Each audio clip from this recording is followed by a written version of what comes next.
दोस्तों, ऐसी जानकारी के लिए अभी चैनल सब्सक्राइब करें। बिकिनी किलर के नाम से मशहूर चार्ल्स शोभराज एक कुख्यात अपराधी और सीरियल किलर था, जिसे 1970 के दशक में अपने अपराधों के कारण जाना गया। उसका असली नाम हौटचंद भंवानी गुरुमुख चार्ल्स शोभराज था। वह भारतीय और वियतनामी माता पिता की संतान था और उसकी परवरिश विभिन्न देशों में हुई, जिससे उसे कई भाषाएं और संस्कृतियां समझने में मदद मिली। चार्ल्स शोभराज का जीवन अपराध से भरा हुआ था। वह शुरू से ही चोरी, ठगी और धोखाधड़ी के लिए कुख्यात था, लेकिन बाद में उसने हत्याएं भी शुरू कर दीं। वह यूरोप और एशिया के कई देशों में घूम घूम कर अपने शिकार ढूंढता था, खासकर पश्चिमी देशों के पर्यटकों को निशाना बनाता था। उसे बिकिनी किलर इसलिए कहा गया क्योंकि उसकी कई पीड़िताएं बिकिनी पहनती थीं और समुद्र तटों पर पाई गई थीं। इसके अलावा उसे सर्प स्नेक भी कहा जाता था, क्योंकि वह बड़े चालाकी से पुलिस और कानून से बच निकलता था। उसकी अपराध की योजना बहुत ही शातिर थी। वह लोगों से दोस्ती करता, उनका भरोसा जीतता और फिर उन्हें जहर देकर उनके कीमती सामान चुरा लेता। कई बार वह अपनी पहचान बदलने के लिए नकली पासपोर्ट और दस्तावेजों का इस्तेमाल करता था। कहा जाता है कि उसने कई हत्याएं की, लेकिन हमेशा अपने अपराधों से बच निकलने में सफल होता रहा। 1976 में उसे भारत में गिरफ्तार किया गया और जेल भेजा गया, लेकिन यहां भी उसने भागने की कोशिश की। 1986 में वह भारतीय जेल से भागने में सफल हुआ, लेकिन फिर से गिरफ्तार कर लिया गया और उसकी सजा बढ़ा दी गई। जेल से छूटने के बाद वह फिर से नेपाल गया, जहां उसे 2003 में गिरफ्तार किया गया और आजीवन कारावास की सजा सुनाई गई। चार्ल्स शोभराज की कहानी अपराध, चालाकी और कानून से भागने की है। उसने दुनिया भर में लोगों को धोखा दिया और कई निर्दोष लोगों की जान ली। उसका जीवन कई किताबों, डॉक्यूमेंट्री और फिल्मों का विषय बना।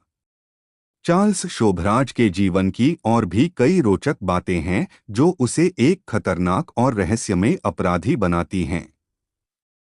वह सिर्फ एक सीरियल किलर नहीं था, बल्कि एक मानसिक रूप से बहुत तेज और चालाक इंसान भी था।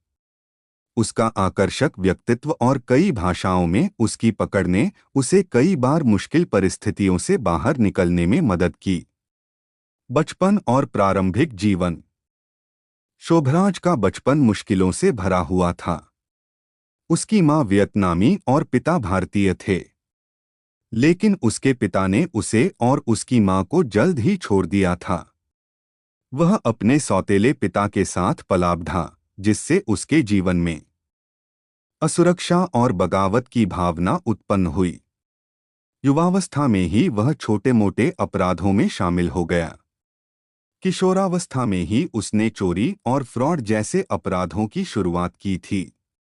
उसकी अपराध शैली, शोभराज का तरीका बहुत ही अनोखा और डरावना था।